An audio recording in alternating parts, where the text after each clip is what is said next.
প্রিয় শিক্ষার্থী, উজ্জ্বল ফিজিক্সের পক্ষ থেকে সবাইকে অনেক ধন্যবাদ জানিয়ে আজকে আমরা শুরু করছি নিউটনিয়ান বলবিদ্যা এইচএসসি ফিজিক্স প্রথম পত্র অধ্যায় 4।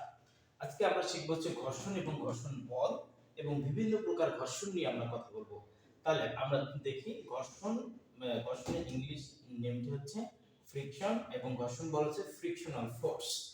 এখন ঘর্ষণ এবং ঘর্ষণ বল আমরা কাকে বলবো, চলো আমরা একটু দেখে আসি।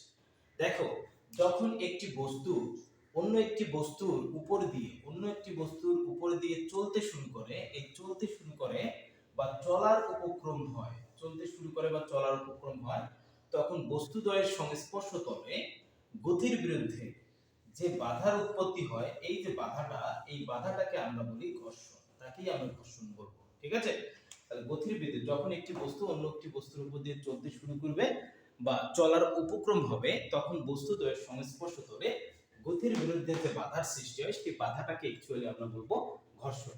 এবং গতির বিরুদ্ধে যে বল উৎপন্ন হয়, সেই বলটাকে আমরা অ্যাকচুয়ালি বলবো ঘর্ষণ বল।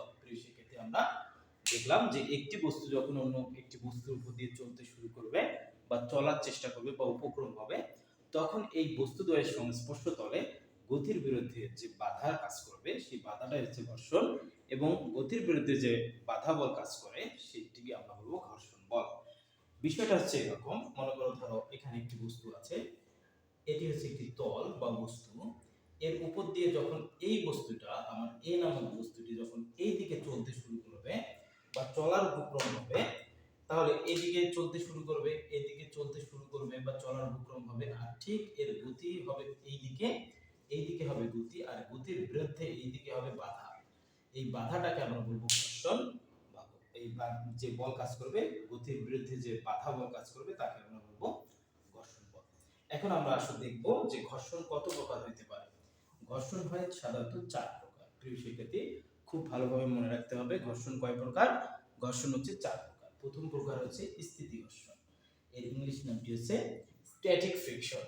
তাহলে স্থিতি ঘর্ষণ জিনিসটা কি? যখন একটি বস্তু বা অন্য একটি বস্তুর উপর দিয়ে চলতে শুরু করবে না, অর্থাৎ বল প্রয়োগ চলার উপক্রমটা হবে, অর্থাৎ কোন একটি বস্তু আরেকটি তল বা একটি বস্তু এবং অন্য একটি বস্তুর মধ্যে যখন আপেক্ষিক গতি না থাকে, তখন বস্তু যেদিকে চলার উপক্রম হয় বল প্রয়োগ করলে, তার বিরুদ্ধে যে বাধাটা কাজ করে, তাকে আমরা বলি স্থিতি ঘর্ষণ।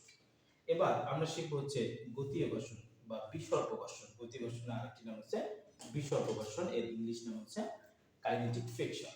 তাহলে গতীয় ঘর্ষণ জিনিসটা কি? একটি বস্তু যখন অন্য একটি বস্তুর উপর দিয়ে চলে, একদম চলতে শুরু করবে, উপক্রম না, একদম চলবে এখন, অর্থাৎ কোনো তল এবং কোনো বস্তুর মধ্যে যখন আপেক্ষিক গতি থাকে, অর্থাৎ একটি তলের উপর যখন আরেকটি বস্তু চলতে শুরু করে, তখন গতির বিরুদ্ধে যে বাধাটা কাজ করবে, তাকে আমরা বলবো গতীয় ঘর্ষণ বা বিসর্প ঘর্ষণ।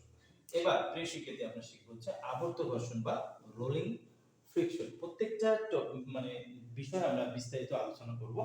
আগে আমরা প্রাথমিক আমরা এই 4 প্রকার ঘর্ষণ সম্পর্কে একটু ধারণা নেই। আবর্ত ঘর্ষণ জিনিসটা কি? যখন একটি বস্তু অন্য একটি তলের উপর গড়িয়ে চলবে, অ্যাজ লাইক হচ্ছে সাইকেলের চাকা বা যে কোনো গাড়ির চাকা। একটি রাস্তাটা হচ্ছে একটি তল, এবং এর উপর দিয়ে এই সাইকেলের চাকা বা যে কোনো গাড়ির চাকা গড়িয়ে চলে, এরকম আর কি। এটা যদি তল হয় আর এটা যদি চাকা হয়, এই চাকাটা এভাবে গড়িয়ে সামনের দিকে যায়, তখন আমরা তাকে বলি আবর্ত ঘর্ষণ বা রোলিং ফ্রিকশন। আরেকটি ঘর্ষণ আছে প্রবাহী ঘর্ষণ। প্রবাহী ঘর্ষণ বা ফ্লুইড ফ্রিকশন জিনিসটা কি? যখন একটি বস্তু অন্য একটি প্রবাহী পদার্থের মধ্য দিয়ে চলে, যেমন মনে করো যে আমরা যত মানুষ আছি বা বিভিন্ন যে যন্ত্রগুলো আছে অথবা বিভিন্ন যে ভেহিকল গুলো আছে, গাড়িগুলো আছে, সব কিন্তু বায়ু মাধ্যমের মধ্য দিয়ে চলে। তাহলে এই বায়ু মাধ্যমের সাথে এই আমাদের মানুষের বা বিভিন্ন রকম বস্তু যেগুলো বায়ুর মধ্য দিয়ে চলে, তাদের মধ্যে যে ঘর্ষণটা কাজ করে, সেটা হচ্ছে আমাদের প্রবাহী ঘর্ষণ। আরেকটি জিনিস, পানির ভিতরে তোমরা দেখবে বিভিন্ন জলজ প্রাণীগুলো আছে, এরা যে যখন চলাচল করবে, তখন ওই জলজ প্রাণীগুলো পানির সাথে যে ঘর্ষণের সৃষ্টি হবে, তখন সেটাকে আমরা বলবো প্রবাহী ঘর্ষণ, অর্থাৎ ফ্লুইড ফ্রিকশন। অর্থাৎ এই ফ্লুইড পদার্থটা বায়বীয় হতে পারে অথবা তরল হতে পারে। ঠিক আছে?